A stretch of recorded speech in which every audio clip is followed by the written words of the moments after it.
Sir ఒక 2 నెలల క్రిందట కూకట్పల్లిలో నాకు తెలిసిన ఒక అమ్మాయి కాల్ చేస్తే రమ్మని చెప్తే నేను వెళ్ళడం జరిగింది. ఒక చిన్న ఇష్యూ మీద. అంటే మీడియాలో నా వర్క్ చేస్తున్నా కాబట్టి. అయితే నిజంగా ఏంది ప్రాబ్లమ్ అని నేను ఆడ కనుక్కుంటే నాకు చెప్పింది ఆ అమ్మాయి. ఒక రాక్షసుని లెక్క ప్రవర్తిస్తుండు నా మీద మా హస్బెండ్. నోట్లో పెట్టుకోమంటుండు, డాగీ స్టైల్ చేయమని చెప్పి రకరకాలుగా ఇబ్బందులు, యాంగిల్స్‌లో ఇబ్బంది పెడుతుండు.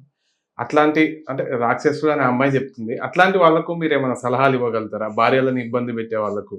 శృంగారం అనేది ఇద్దరు వ్యక్తుల మధ్యలో జరిగే కార్యక్రమం.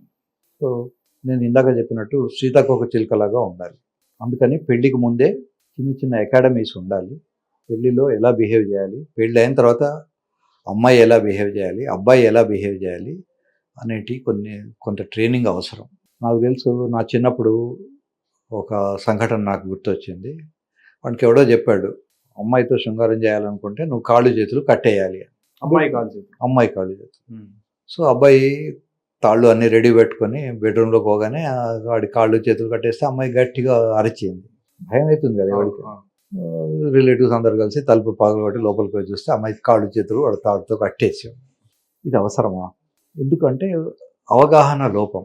ఇందాక నేను చెప్పినట్టు సంగాత్ సంధ్యాయతే కామ. సంగత్ వాడికి ఉన్న ఫ్రెండ్ సర్కిల్, బ్రెయిన్ అటువంటిది.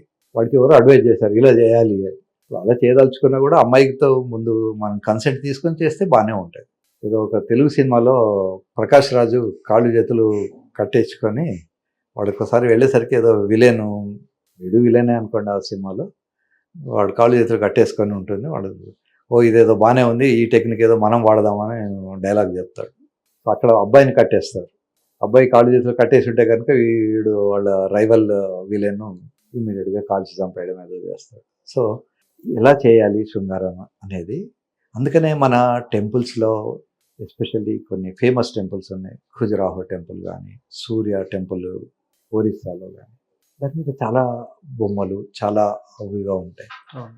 సో టెంపుల్ మీద ఎరాటిక్ అవసరమా అని మన వాళ్ళకు క్వశ్చన్ కూడా వేశారు. ఎందుకు అంటే ఒకప్పుడు temples were the social events. ఇవాళ మనం అనుకునే ధ్యానము ఇవన్నీ కూడా మంచివే కాదన్నాను, కానీ ఒకప్పుడు అక్కడ టీచింగ్ జరిగేది. స్కూల్స్ వేరుగా ఉండేవి కాదు, టెంపుల్లోనే టీచింగ్ జరిగేది, టెంపుల్స్లోనే పెళ్ళిళ్ళు జరిగేవి, టెంపుల్స్లోనే సోషల్ ఈవెంట్స్. మనకి ఇప్పుడున్న ఫంక్షన్ హాల్ క్యారెక్టర్స్ అన్నీ టెంపుల్స్కి ఉండేవి, ఆ టెంపుల్లోనే అన్నీ జరిగేవి. సో అట్లా పోయినప్పుడు కొంత ఎడ్యుకేషన్ వైజ్ తెలియడం కోసమని ఇట్లాంటి విపరీతమైన భంగిమలు అవన్నీ పెడతారు. భంగిమలు చేస్తే తప్పులేదు, డాగీ స్టైల్లో చేసినా తప్పులేదు, కానీ ముందే అమ్మాయితో డిస్కస్ చేసి పర్టికులర్ భంగిమ రావాలనుకుంటే దానికన్నా ముందు ఒక స్పెషల్ ఎక్సర్సైజెస్ కొన్ని ఉంటాయి. స్ట్రెచింగ్ ఎక్సర్సైజెస్ కానీ, యోగా కానీ చేసుకుని ఉండాలి. ఇప్పుడు ఆల్ ఆఫ్ ఎ సడన్ మనం పోర్నో చూసి వాళ్ళు చేశారు కదా మనం చేద్దామంటే ఆ పోర్నో కన్నా ముందు కూడా రీటేకులు, రిహార్సల్స్ చాలా ఉంటాయి. సార్ ఇప్పుడు ఒక డౌట్ ఏంటంటే, మనం ఒక పురుషుడు పెనిస్‌ని స్త్రీ యోనిలో పెట్టి సెక్స్ చేసినప్పుడు వీర్యం ఏదైతే లోపలికి వెళ్తదో, అలాగే డాగీ స్టైల్‌లో చేసినప్పుడు బ్యాక్ సైడ్ కొంతమంది చేస్తారు కదా, అలా వీర్యం లోపలికి వెళ్ళినా లేదంటే నోట్లో నుంచి చేసి లోపలికి వెళ్ళినా ప్రెగ్నెన్సీ వచ్చే అవకాశం ఉందా మరి? 100% లేదు. ఇక డాగీ స్టైల్ గురించి చెప్తాను. నోట్లో పడింది అయితే ఎగ్ తింటే ఎంతనో సెమెన్ మింగినా అంతే.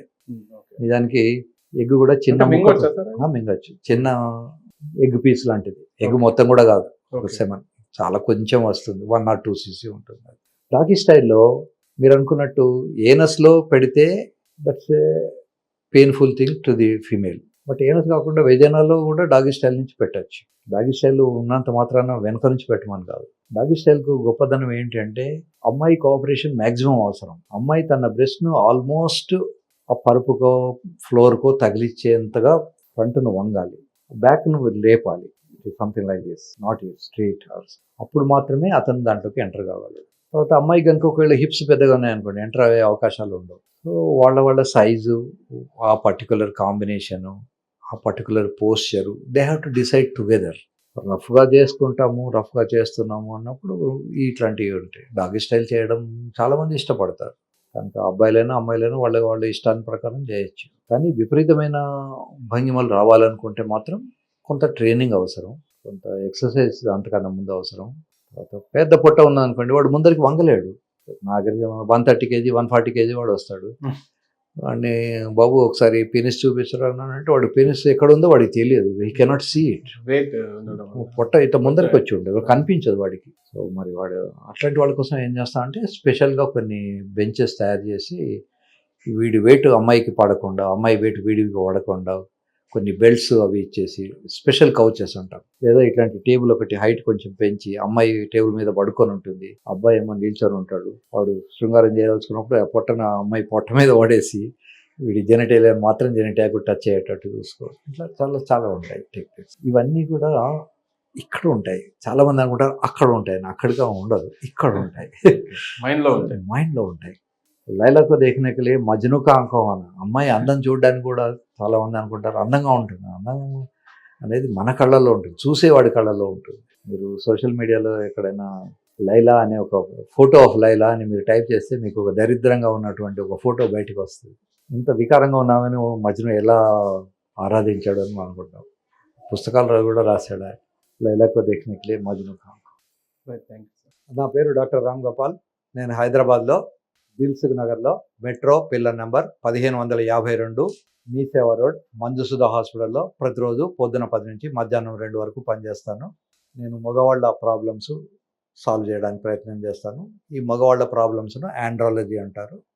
ఆండ్రాలజీకి సంబంధించినటువంటి ప్రాబ్లమ్స్, సంతానం గురించి కానీ, శృంగారం గురించి కానీ, మిగతా ఏమైనా యూరిన్ పాస్ చేయడంలో ప్రాబ్లమ్స్ కానీ ఉన్నప్పుడు మీరు నిరభ్యంతరంగా నన్ను సంప్రదించవచ్చు. మీ ప్రైవసీ ఏది బయటికి రాకుండా చూస్తాము. It is very confidential. తర్వాత ఈ ఛానల్కు మీకు ఏమైనా డౌట్స్ ఉంటే రాయండి, కామెంట్స్ రూపంలో రాయండి, లేదా క్వశ్చన్స్ రూపంలో రాయండి. యాంకర్స్ దాన్ని క్వశ్చన్గా మలిచి అడుగుతారు, మీ ప్రైవసీ బయటికి రాకుండా చూస్తారు. ఈ ఛానల్ను వేరే వాళ్ళకు మీరు ఫార్వర్డ్ చేయండి, లైక్ చేయండి, షేర్ చేసుకోండి. మీరు షేర్ చేయడం వల్ల కేవలం మీ ఫ్రెండ్స్కే కాదు, సొసైటీలో ఉన్నటువంటి మిస్అండర్స్టాండింగ్స్ అవన్నీ తగ్గిపోయి అందరూ సుఖంగా ఉండే అవకాశాలు ఉంటాయి. లోకా సమస్త సుఖినో భవంతు.